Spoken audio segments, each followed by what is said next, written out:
ces objectifs gaz à effet de serre. On a ensuite un certain nombre de questions qui portent sur le secteur nucléaire. Oui, merci Igor. Je vais tâcher d'y répondre. Une première question qui sollicite un bilan du fonctionnement du parc nucléaire à l'image de ce qu'on a pu faire pour les énergies renouvelables. Alors effectivement, pour réfléchir à la programmation pluriannuelle de l'énergie, on a bien en tête les caractéristiques du parc nucléaire français, essentiellement sa standardisation. C'est à la fois un avantage et un inconvénient. Avantage en matière de disponibilité aussi, parce qu'on peut optimiser la gestion de la maintenance et des arrêts de réacteurs à l'échelle du parc nucléaire. Et puis vulnérabilité aux défauts génériques qui, s'ils concernent un réacteur, les autres étant des technologies d'une conception très proche, il est également susceptible de concerner un certain nombre d'autres réacteurs. C'est ce qui s'est produit en particulier en 2022 et 2023 avec la prise en compte d'un phénomène de corrosion sous contrainte qui a affecté plusieurs dizaines de réacteurs.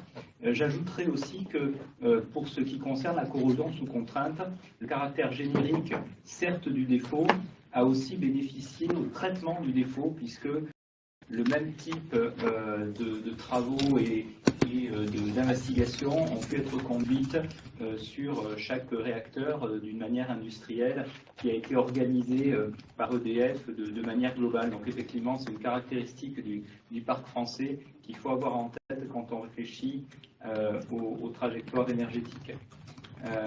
On a également une question sur le niveau de fiabilité de l'hypothèse centrale d'une production de 360 TWh d'électricité nucléaire sur la durée de la PPE. C'est un objectif relativement prudent qui a été retenu par le gouvernement, quand EDF, lui, poursuit un objectif plus ambitieux, un objectif managérial de 400 TWh de production.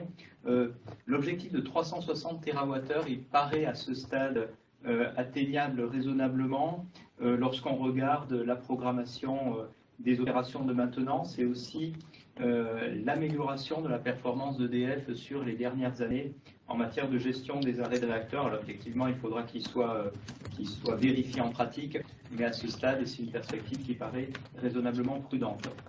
On a une question sur la flexibilité du nucléaire qui, j'imagine, c'est l'implicite de la question, dans un système électrique avec davantage de variabilité de production, en particulier des renouvelables. Le nucléaire doit s'adapter en suivi de charge et la question interroge sur les conséquences pour les installations, les limites et l'impact sur le modèle économique. Alors, les réacteurs nucléaires d'EDF réalisent déjà du suivi de charge, certes plus lentement que d'autres types d'énergie, mais néanmoins de façon assez réactive. Ça a des incidences sur les installations, mais qui sont prises en compte à la conception.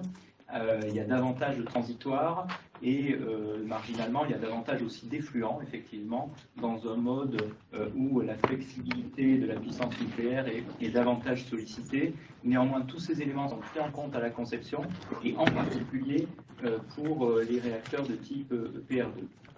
Il y a donc un intervenant qui a observé qu'aux États-Unis, la durée de fonctionnement des centrales est envisagée à hauteur de 80 ans. C'est effectivement un élément de contexte dont on a connaissance.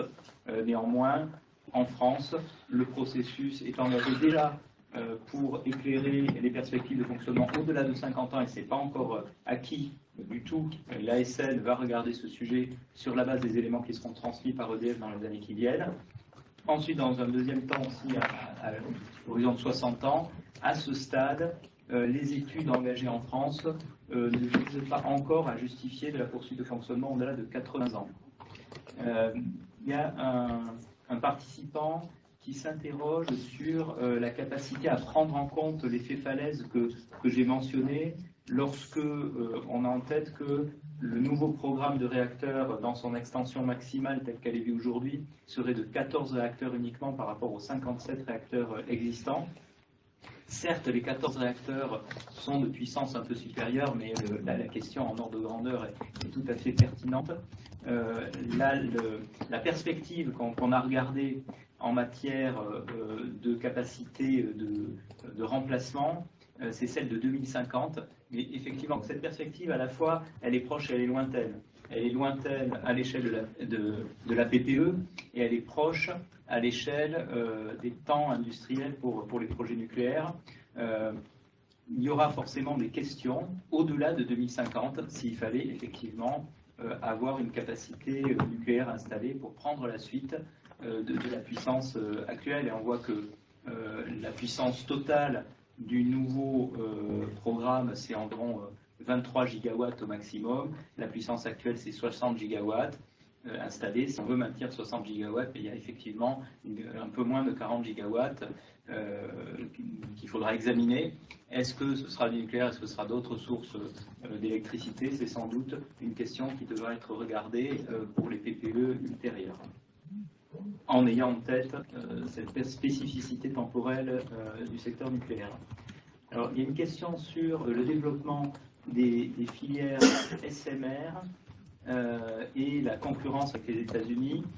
Tout l'enjeu du soutien gouvernemental apporté par France 2030, c'est effectivement de faire éclore quelques champions industriels dans un environnement où les projets sont particulièrement risqués.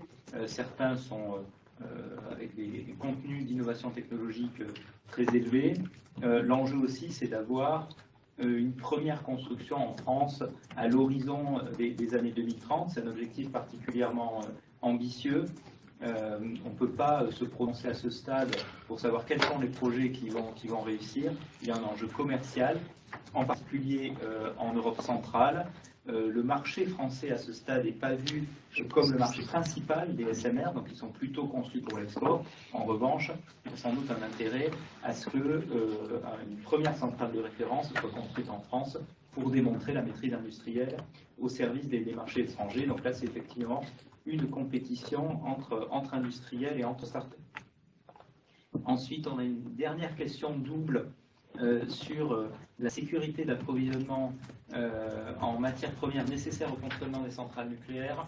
Il faut avoir en tête qu'à ce stade, cette sécurité, elle repose sur la diversification de l'approvisionnement et de la politique d'approvisionnement qu'a retenue EDF auprès donc, de plusieurs, c'est-à-dire entre 5, 6, voire une dizaine parfois de fournisseurs à chacune des étapes du type de produit nécessaire au combustible nucléaire, que ce soit le minerai, le minerai converti, ensuite l'uranium enrichi et les combustibles même fabriqués. Donc il y a plusieurs acteurs dans cette chaîne et EDF s'approvisionne de manière diversifiée à chacune des étapes de cette chaîne.